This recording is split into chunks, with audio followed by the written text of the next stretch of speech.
News खबरों का सारथी।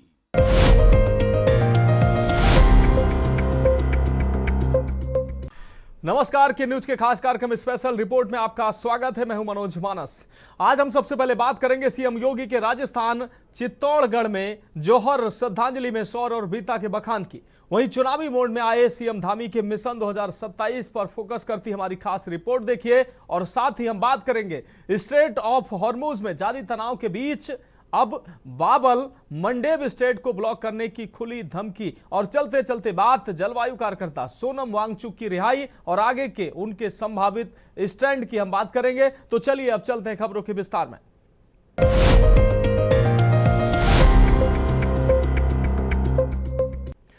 तो स्पेशल रिपोर्ट में पहली अहम रिपोर्ट का रुख करते हैं। राजस्थान की वीरधरा चित्तौड़गढ़ रविवार को जय श्री राम और हर हर महादेव के उद्घोष से गूंज उठी।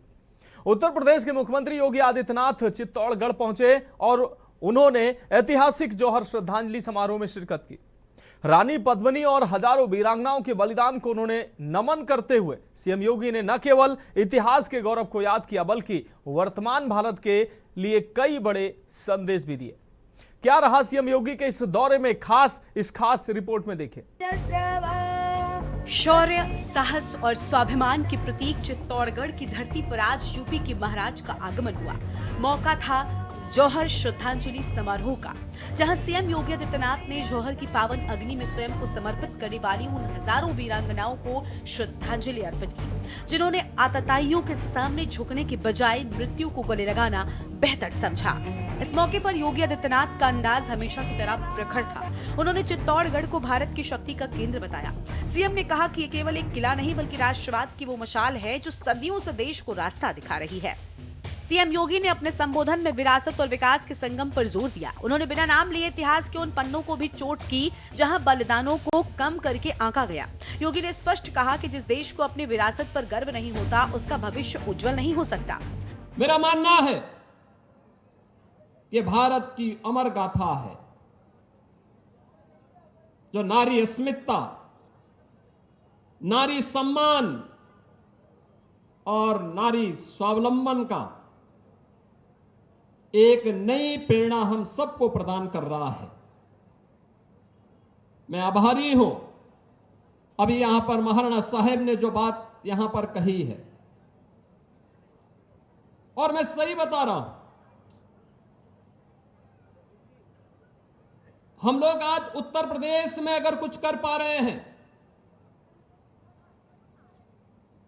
तो तेज इसी राजस्थान का तेज है,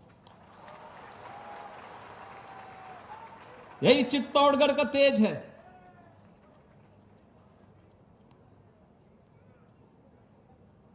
आज उत्तर प्रदेश में जो परिवर्तन दिखता है वह प्रधानमंत्री मोदी जी के मार्गदर्शन में, उसके पीछे राजस्थान की इस वीर भूमि का भी योगदान है, क्योंकि मेरे पूज्य दादा गुरु इसी भूमि से गोरखपुर गए थे। सीएम योगी ने कहा चित्तौड़गढ़ की ये धरती भक्ति और शक्ति का संगम है। यहाँ की वीरांगनाओं का जौहर हमें सिखाता है कि राष्ट्र का स्वाभिमान सर्वोपरि है। आज जब भारत अपनी सांस्कृतिक विरासत को फिर से स्थापित कर रहा है तो चित्तौड़गढ़ का ये त्याग हमें एक नए भारत के निर्माण की प्रेरणा देता है। आताई आए और चले गए, लेकिन सनातन का ये ध्वज आज भी शान से लहरा रहा है। आपको बता दें कि चित्तौड़गढ़ सिर्फ एक शहर नहीं बल्कि भारतीय शौर्य और स्वाभिमान का जीवंत प्रतीक है। इसे राजस्थान का गौरव और भक्ति व शक्ति की शक्तिपीठ कहा जाता है। ये किला लगभग 700 एकड़ में फैला हुआ है और यूनेस्को की विश्व धरोहर सूची में शामिल है। इतिहास कैसे बनता है, ये चित्तौड़गढ़ का दुर्ग उसका प्रतीक है। इतिहास कैसे बनाया जाता है, त्याग और बलिदान की परिपाटी क्या होती है, ये दुर्ग उसका प्रतीक है। आज का ये श्रद्धांजलि समारोह हम सबको इस बात के लिए भी प्रेरित कर रहा है, इस बात के लिए भी प्रेरणा दे रहा है कि आने वाले समय में किसी बेटी और किसी बहन को इस प्रकार के दौर से न गुजरना पड़े, उस प्रकार की स्थितियों का सामना न करना पड़े। और मैं सचमुच जब जौहर की गाथा के बारे में, जिसके बारे में हमारे केंद्रीय मंत्री श्री शेखावत जी यहां पे कह रहे थे 1303, 1535 और 1568 में जो 3 बड़े जौहर यहां पर देखने को मिले हैं, भारत का इतिहास जिन वीरांगनाओं के इस जौहर से भरा पड़ा है। ऐसा नहीं कि यहां का वीर न लड़ रहा हो, वह लड़ रहा था, लेकिन जब महाराणा रत्न सिंह को धोखे के साथ वे वीर गति को प्राप्त हुए अलाउद्दीन खिलजी के धोखे से, क्योंकि शत्रु हमेशा धोखे से ही हमारे वीरों का मुकाबला कर पाया था। आमने सामने की लड़ाई में वे कहीं नहीं टिकते थे। ये मछली के आकार के एक ऊंचे पठार पर बना है, जिसकी ऊंचाई जमीन से लगभग 180 मीटर है। किसी समय इस किले के भीतर 84 जलाशय थे, जिसके किले के अंदर रहने वाले 50,000 सैनिकों की फौज सालों तक पानी की कमी के बिना रह सकती थी। आज भी यहाँ करीब 22 जलाशय मौजूद हैं। राजस्थान की राजनीति और सांस्कृतिक चेतना के लिहाज से योगी आदित्यनाथ का ये दौरा बेहद अहम माना जा रहा है। जौहर श्रद्धांजलि समारोह के जरिए उन्होंने एक बार फिर अपने हिंदुत्व की छवि और राष्ट्रवाद के एजेंडे को उतार दी है। चित्तौड़गढ़ से उठा ये संदेश निश्चित रूप से आने वाले समय में दूर तक जाएगा। स्पेशल डेस्क के न्यूज इंडिया। तो स्पेशल रिपोर्ट में बात अब अगली रिपोर्ट की करेंगे। देहरादून के भाजपा मुख्यालय में रविवार को सत्ता और संगठन का बड़ा जमावड़ा देखने को मिला। मुख्यमंत्री पुष्कर सिंह धामी और दिग्गज नेताओं की मौजूदगी में मिशन 2027 का रोड मैप तैयार किया गया। बैठक में न सिर्फ संगठन की मजबूती पर चर्चा हुई, बल्कि एसआईआर जैसे महत्वपूर्ण मुद्दों पर भी सरकार ने अपना स्पष्ट रुख किया है। हमारी इस खास रिपोर्ट में देखिए। राजधानी देहरादून में रविवार को राजनीतिक पारा चढ़ा रहा। मौका था भाजपा संगठन की महत्वपूर्ण बैठक का, जिसमें भविष्य की रणनीति और वर्तमान की चुनौतियों पर मंथन किया गया। मुख्यमंत्री पुष्कर सिंह धामी के साथ पूर्व मुख्यमंत्री त्रिवेंद्र सिंह रावत, रमेश पोखरियाल निशंक, कैबिनेट मंत्री रेखा आर्य और सतपाल महाराज जैसे दिग्गजों ने एक सुर में आगामी चुनाव का बिगुल फूका। बता दें कि बैठक में एसआईआर को लेकर चर्चा हुई। सरकार का लक्ष्य औद्योगिक क्षेत्रों का विस्तार करना है, ताकि 2027 तक रोजगार के नए अवसर पैदा हो। मुख्यमंत्री धामी आत्मनिर्भर उत्तराखंड के रोड मैप के रूप में पेश कर रहे हैं। बताया जा रहा है कि पार्टी जल्द ही विधानसभा स्तर पर विकास रथ निकालने की योजना बना रही है, जो कि डबल इंजन सरकार की उपलब्धियों को सीधे जनता तक ले जाएगा।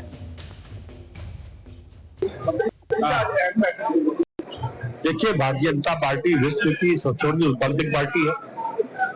भारतीय जनता पार्टी का कार्यकर्ता बूथ स्तर तक है। 2027 का चुनाव आ गया, हम चुनाव में जाने वाले हैं। कैसे हम चुनाव को जीते, अप्रैल से एसआईआर शुरू होने वाला है। इन सब विषयों को लेकर मार्गदर्शन राष्ट्रीय महामंत्री तरुण चुग जी का मिला है। निश्चित इस पर अमल करते हुए हम काम करेंगे। एक बार फिर भारतीय जनता पार्टी की सरकार इस प्रदेश के अंदर बनेगी और प्रदेश का जो सतत विकास हो रहा है, लगातार विकास हो रहा है। देखिए, भारतीय जनता पार्टी की आज ये संगठनात्मक बैठक थी और इस बैठक में भारतीय जनता पार्टी के राष्ट्रीय महामंत्री जी आदरणीय तरुण चुग जी और हमारे प्रभारी और तमाम वरिष्ठजन, माननीय विधायकगण, माननीय मंत्रीगण, यहाँ तक कि माननीय मुख्यमंत्री जी इस बैठक में है। और ये बैठक समय समय पर हमारी होते रहती है। भारतीय जनता पार्टी नए नए दिशा निर्देशन देती रहती है और उसके निमित्त आज ये बैठक हुई और भारतीय जनता पार्टी के तमाम जिला अध्यक्ष और पूरे प्रदेश के जो हमारे टॉप लीडर्स हैं उनको आज आमंत्रित किया गया था। और ये मार्गदर्शन, अभी हमारी बैठक पहला राउंड हो गया है और अब दूसरा चलने वाला है। तो मुझे लगता है कि एक अच्छी बैठक रही है और जो दिशा निर्देश दिए गए उसका अनुपालन होगा। क्या रहा बैठक का एजेंडा? बूथ स्तर तक कार्यकर्ताओं को सक्रिय करना, औद्योगिक विकास और स्थानीय हितों के बीच संतुलन। अब की बात फिर भाजपा सरकार के संकल्प को दोहराया गया। सरकारी योजनाओं के प्रचार के लिए जन जन तक योजनाओं का लाभ पहुंचाने पर फोकस। आपको बता दें कि बैठक में केंद्र में रहे मुख्यमंत्री पुष्कर सिंह धामी कार्यकर्ताओं को संबोधित करते हुए सीएम ने स्पष्ट किया कि उनकी सरकार का एकमात्र लक्ष्य अंत्योदय और विकास है। मुख्यमंत्री ने साफ शब्दों में कहा कि विपक्ष की भ्रामक राजनीति का जवाब केवल विकास से दिया जाएगा। मुख्यमंत्री धामी ने कहा कि हमारी सरकार सरलीकरण, समाधान और निस्तारण के मंत्र पर काम कर रही है। 2027 में भाजपा की जीत का आधार हमारा काम और जनता का अटूट विश्वास होगा। हम देवभूमि के मूल स्वरूप से समझौता किए बिना विकास की नई गाथा लिखेंगे। वहीं आपको बता दें कि हाल ही में गृह मंत्री अमित शाह ने राज्य का दौरा कर स्पष्ट किया था कि अगला चुनाव मुख्यमंत्री धामी के नेतृत्व में ही लड़ा जाएगा और जीत का आधार परफॉर्मेंस होगा। मिशन 2027 के लिए बीजेपी की रणनीति और तैयारियां। भाजपा की जीत का सबसे बड़ा मंत्र हमेशा से जमीनी स्तर का संगठन रहा। बूथ मजबूत अभियान, वन बूथ 20 यूथ। पार्टी ने एक बूथ 20 यूथ का नारा दिया, जिसके तहत हर मतदान केंद्र पर 20 ऊर्जावान युवाओं की टोली तैनात की जा रही है। मतदाता सूची के पुनरीक्षण के दौरान पार्टी ने हर बूथ पर बूथ लेवल एजेंट नियुक्त करने का काम तेज किया, ताकि एक एक बूथ पर पकड़ बनी रहे। हाल ही में प्रदेश कार्यकारिणी में बदलाव किए गए, जिसमें 40 से 50 वर्ष की आयु के नेताओं को प्राथमिकता दी जा रही है। उत्तराखंड में महिला वोटर निर्णायक भूमिका में होती है। इसे देखते हुए पहली बार प्रदेश संगठन में महिलाओं को बड़ी और महत्वपूर्ण जिम्मेदारियां सौंपी गई। सूत्रों के मुताबिक पार्टी आंतरिक सर्वे करा रही है। मिशन 2027 में कैंडिडेट सिलेक्शन का एकमात्र आधार जीतने की क्षमता होगा। जिन विधायकों का प्रदर्शन कमजोर है, उन्हें अभी से जमीन पर उतरने की चेतावनी दी गई है। आपको बता दें कि भाजपा का मिशन 2027 केवल चुनाव जीतने तक सीमित नहीं है, बल्कि वो कांग्रेस और अन्य क्षेत्रीय दलों को पूरी तरह हाशिए पर धकेलने की रणनीति पर काम कर रहा है। दरअसल बैठक ने कार्यकर्ताओं को स्पष्ट संदेश दिया है कि आराम का समय खत्म हो गया और अब चुनावी मूड शुरू हो चुका है। बैठक में सतपाल महाराज और रेखा आर्य जैसे मंत्रियों ने भी अपने विचार रखे। SIR यानी स्पेशल इन्वेस्टमेंट रीजन को लेकर सरकार ने साफ किया कि इस क्षेत्र के विकास और रोजगार के लिए क्रांतिकारी कदम साबित होगा। सभी विधायकों और पदाधिकारियों को निर्देश दिए गए हैं कि वे अपने क्षेत्रों में जाकर जनता के बीच संवाद बढ़ाएं। बहरहाल इस बैठक ने साफ कर दिया है कि भाजपा 2027 की तैयारी में अभी से जुट गई है। दिग्गजों का ये मेल और सीएम धामी का आत्मविश्वास बता रहा है कि उत्तराखंड की राजनीति में आने वाले दिन और भी दिलचस्प होने वाले हैं। साफ है कि भाजपा ने चुनावी बिसात बिछा दी है। अब देखना ये होगा कि संगठन की ये सक्रियता 2027 की राह को कितना आसान बना दी है। इस विषय डेस्क के न्यूज इंडिया। तो फिलहाल स्पेशल रिपोर्ट में वक्त के अहम ब्रेक का, ब्रेक के बाद अगली रिपोर्ट का रुख करेंगे।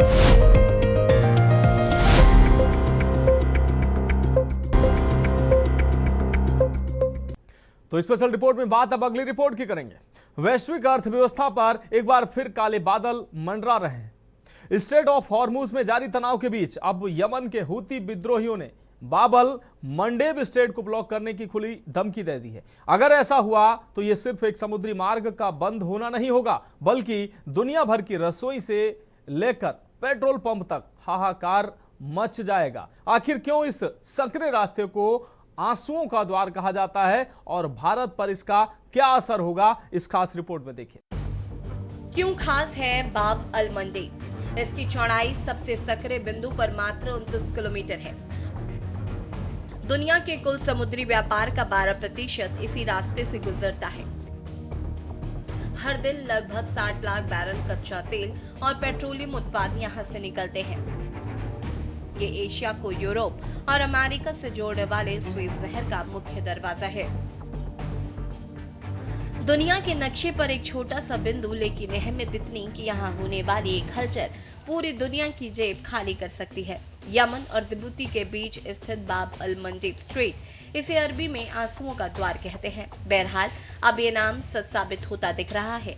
ईरान समर्थित हूती विद्रोहियों ने धमकी दी है कि वो इस रणनीतिक रास्ते को पूरी तरीके से बंद कर देंगे, और अगर ऐसा होता है तो वैश्विक समुद्री व्यापार और तेल की आपूर्ति को गंभीर रूप से प्रभावित हो सकती है। जाहिर है ईरान और अमेरिका इजराइल के बीच जारी युद्ध अब एक ऐसे मोड़ पर पहुंच गया है जहां पूरी दुनिया की अर्थव्यवस्था दांव पर लगी है। खाड़ी क्षेत्र में स्ट्रेट ऑफ हॉर्मुज के पहले से ही बंद होने की खबरों के बीच अब यमन के हूती विद्रोहियों ने नए संकट के संकेत दे दिए हैं। युद्ध के तीसरे हफ्ते में एंट्री लेते ही यमन स्थित हूती विद्रोहियों ने अपनी चुप्पी तोड़ी। ईरान के समर्थित इस लड़ाकू समूह ने कहा है कि वो किसी भी पल जवाबी कार्रवाई के लिए तैयार है। आंसुओं का द्वार क्यों?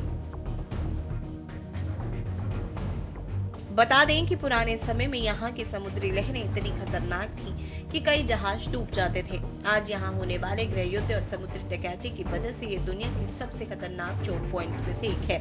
ये लाल सागर को अदन की खाड़ी और हिंद महासागर से जोड़ता है। इसके एक तरफ यमन एशिया है और दूसरी तरफ जिबूती और इरिट्रिया अफ्रीका है। क्या है ईरान के 3 चरणों वाली रणनीति? पहला चरण स्ट्रेट ऑफ हॉर्मुज को ब्लॉक करना है, जो कि पहले ही किया जा चुका है। दूसरा चरण लेबनान और गाजा के मोर्चों से इजराइल को उलझाना है। तीसरी चरण हूतियों के जरिए बाब अल मंडेब को बंद करना है। क्यों अहम है बाब अल मंडेब? बाब अल मंडेब का मतलब आंसुओं का द्वार है, जो दुनिया की सबसे अहम समुद्री रास्तों में से एक है। ये यमन को जिबूती और एरिट्रिया से अलग करता है। ये लाल सागर को अदन की खाड़ी और हिंद महासागर से जोड़ता है। स्वेज नहर के माध्यम से एशिया और यूरोप के बीच होने वाले व्यापार के लिए हर जहाज को इसी 29 किलोमीटर चौड़े रास्ते से गुजरना पड़ता है। बाब अल मंडेब बंद होने का नुकसान: अगर ये रास्ता बंद होता है तो जहाजों को अफ्रीका के केप ऑफ गुड होप से घूमकर जाना होगा। इससे यात्रा में 10 से 15 दिन की देरी होगी और ईंधन पर भारी खर्चा बढ़ेगा। अगर हॉर्मुज और बाब अल मंडेब दोनों एक साथ बंद हो जाते हैं तो ये ग्लोबल ट्रेड के लिए किसी बड़ी आपदा से कम नहीं होगा। आपको बता दें कि इन रास्तों से दुनिया का लगभग 30% समुद्री तेल गुजरता है। अकेले बाब अल मंडेब से प्रतिदिन 8.8 मिलियन बैरल तेल निकलता है। कच्चे तेल की कीमतें बेकाबू हो सकती हैं, जो पहले से ही $100 के करीब है। एशिया से यूरोप जाने वाले इलेक्ट्रॉनिक्स, मशीनरी और अनाज की सप्लाई रुक जाएगी। भारत के लिए क्या है चिंता? बता दें कि भारत के लिए खबर किसी झटके से कम नहीं है। भारत अपनी जरूरत का अधिकांश तेल खाड़ी देशों से आयात करता है। इसके अलावा यूरोप को होने वाला हमारा निर्यात भी इसी रास्ते पर निर्भर है। अगर सप्लाई चेन टूटी तो भारत में पेट्रोल, डीजल से लेकर जरूरी सामानों के दाम आसमान छूने सकते हैं। यही वजह है कि भारतीय नौसेना अरब सागर में अपनी तैनाती बढ़ा चुकी है। बाब अल मंडेब ब्लॉक होगा ग्लोबल सप्लाई चेन के लिए ब्लैक होल जैसा है। यह सिर्फ ऊर्जा संकट नहीं बल्कि सुरक्षा का भी संकट है, क्योंकि इससे चीन जैसे देशों को हिंद महासागर में दखल देने का बहाना मिलेगा। वहीं दुनिया की दिग्गज शिपिंग कंपनी मर्स्क ने सुरक्षा कारणों से लाल सागर से गुजरने वाली अपनी उड़ानों और जहाजों को अस्थायी रूप से रोक दिया है। कंपनी का कहना है कि सुरक्षा स्थिति बिगड़ने के कारण बाब अल मंडेब से गुजरना फिलहाल सुरक्षित नहीं है। वहीं इस तनाव के बीच इजराइल ने भी अपनी रणनीति बदली है। इजराइल ने सोमालीलैंड को मान्यता है और वहां एक सैन्य बेस बनाने की योजना बना रहा है। इसका मकसद हूतियों पर सीधी नजर रखना और लाल सागर में अपनी स्थिति मजबूत करना है। इससे युद्ध का भौगोलिक दायरा अफ्रीका तक फैलने की आशंका है। हॉर्मुज और बाब अल मंडेब ये दोनों दुनिया की नसें हैं। अगर ये दब गई तो वैश्विक व्यापार का दम फूलना तय है। फिलहाल अमेरिका और ब्रिटेन की नौसेना यहाँ सुरक्षा दे रही है, लेकिन हूतियों की नई धमकी ने दुनिया के बाजारों में खलबली मचा दी है। क्या आंसुओं का दौर एक बार फिर वैश्विक अर्थव्यवस्था को रुलाने वाला है? ये आने वाले कुछ दिन तय करेंगे। Special desk news India.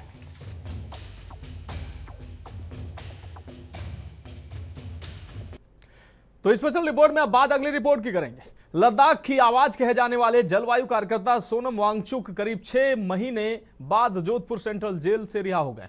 पिछले साल सितंबर में लेह में हुई हिंसा और तनाव के बाद उन पर राष्ट्रीय सुरक्षा अधिनियम यानी एनएसए लगाया गया था। केंद्र सरकार ने न केवल एनएसए हटाया बल्कि उनकी रिहाई का रास्ता भी साफ किया है। क्या यह सरकार का लद्दाख के प्रति नरम रुख है या किसी बड़े समझौते की आहट? इस खास रिपोर्ट में देखिए। कौन है सोनम वांगचुक? लद्दाख के इंजीनियर, शिक्षाविद और सामाजिक कार्यकर्ता सोनम वांगचुक लंबे समय से शिक्षा और पर्यावरण से जुड़े मुद्दों पर सक्रिय है। लद्दाख में शिक्षा सुधार और स्थानीय पर्यावरण संरक्षण को लेकर कई अभियान चलाए। आमिर खान की फिल्म 3 इडियट्स में उनका कैरेक्टर फुनसुक वांगडू सोनम वांगचुक से प्रेरित था। पिछले कुछ समय से वो लद्दाख से जुड़े राजनीतिक और संवैधानिक मुद्दे को लेकर भी मुखर है। खास तौर पर लद्दाख के लिए संवैधानिक सुरक्षा, पर्यावरण संरक्षण और स्थानीय लोगों के अधिकारों को लेकर कई बार आंदोलन और प्रदर्शन किए हैं। सरकार का यू टर्न या रणनीतिक कदम?